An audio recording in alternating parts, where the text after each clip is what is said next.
The city felt different. A subtle shift, like a change in air pressure before a storm. People felt it in their bones, a creeping unease. Something was wrong. Something was watching. The source of this fear, unknown. Whispers spoke of an entity, a creature of pure imitation. They called it the Mimic. It could become anything, anyone. At first, it was just odd occurrences. A flickering lamppost that resembled a hand reaching out, a reflection in a shop window that moved when no one was looking. Easily dismissed, explained away. But the whispers persisted. They grew louder, more frequent. The line between reality and illusion began to blur. The city held its breath, waiting. Sarah, a young artist, lived in the heart of the city. Her apartment was a cozy haven filled with canvases, brushes, and the scent of fresh paint. One evening, as she was sketching by the window, she noticed a stray cat outside her apartment.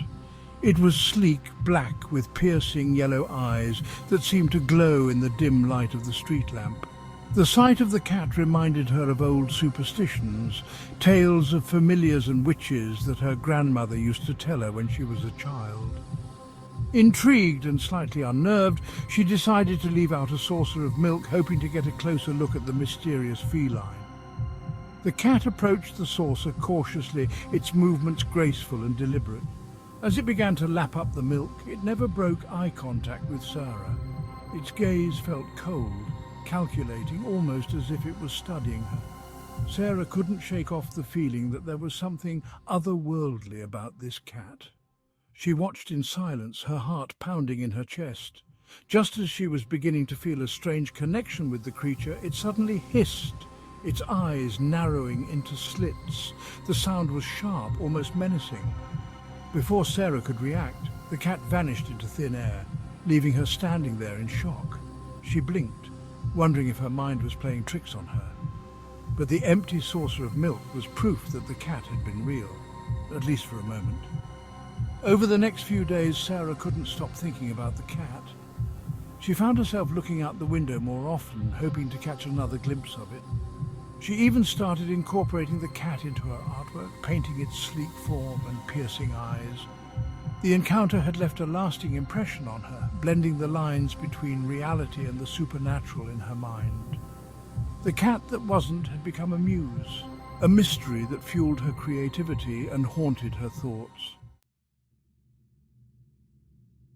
The incidents escalated. A taxi driver swore his passenger disappeared mid-ride. A child's teddy bear spoke in a voice that wasn't its own. Fear was a virus, spreading through the city like wildfire. The authorities dismissed it as mass hysteria, but deep down everyone knew. Something was terribly wrong. The Mimic was real.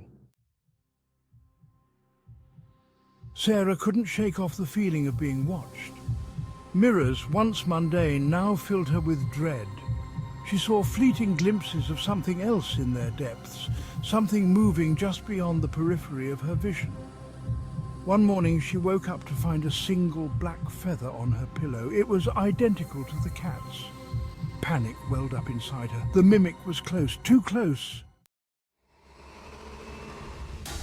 The city descended into chaos. People were afraid of their own shadows. Every inanimate object, every passing face became a potential threat. The Mimic thrived on this fear, growing stronger with each passing moment. No one knew its motives. Was it simply toying with them? Did it crave something more sinister? The uncertainty was its most potent weapon. Section 7. Trapped in a world of mimicry.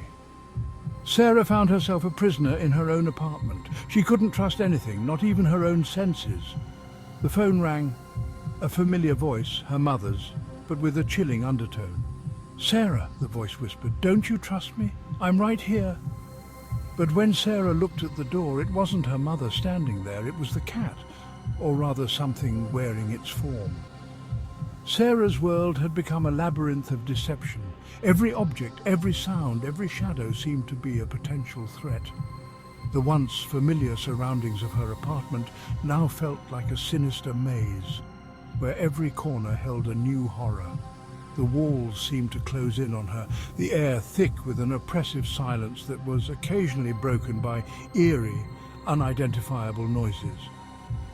She could no longer distinguish between reality and illusion. The phone call was just the beginning. Every time it rang, it brought a new wave of dread. The voices on the other end were always familiar, yet disturbingly wrong. Her father's voice, her best friend's laughter, even the sound of her own voice echoed back at her, twisted and malevolent. Each call left her more disoriented, more paranoid. One evening, as the sun dipped below the horizon, casting long, menacing shadows across her living room, Sarah heard a knock on the door. Her heart raced. She approached cautiously, peering through the peephole. There stood her neighbour, Mrs. Thompson, a kind, elderly woman who often brought her homemade cookies, but something was off. Mrs. Thompson's eyes were vacant, her smile too wide, too forced. "Sarah, dear, won't you let me in?" she asked, her voice dripping with an unnatural sweetness. Sarah backed away, her mind racing. She knew she couldn't trust what she saw. The entity, whatever it was, had become adept at mimicking those she knew and loved. It fed on her fear, her uncertainty. She had to find a way to break free, to reclaim her reality. But how? The boundaries between the real and the unreal had blurred beyond recognition. Desperation clawed at her. She needed to escape, but where could she go? The world outside her apartment was just as treacherous, filled with unknown dangers. She was trapped, not just physically, but mentally and emotionally. The mimicry had seeped into her very soul, making her question her own identity. Was she still Sarah, or had she become just another puppet in this twisted game? As the days turned into weeks, Sarah's resolve hardened. She began to devise a plan, a way to outsmart the entity. She would use its own tactics against it, creating her own illusions, her own deceptions. It was a dangerous game, but it was her only chance. She had to reclaim her life, her sanity. The battle for her reality had begun.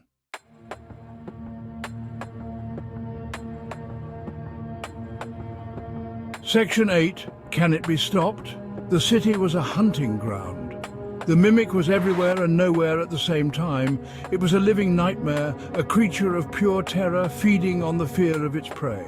Was there any way to stop it? Or was the city doomed to be consumed by this entity, its inhabitants forever trapped in a world of perfect, terrifying mimicry? Section 9, The Unanswered Question. Some whispered of ancient rituals, of ways to banish the creature back to the abyss from whence it came, but the knowledge, if it ever existed, was lost to time. The question lingered in the air, heavy with dread.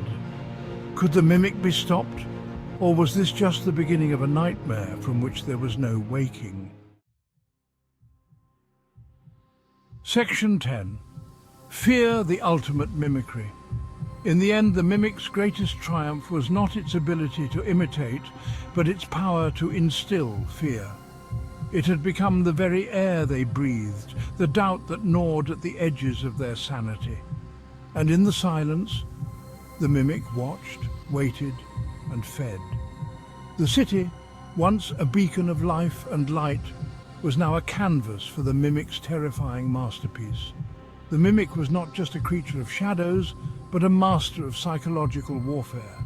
It knew that true fear was not in the sudden jump scares or the obvious threats, but in the slow, creeping dread that settled into the bones.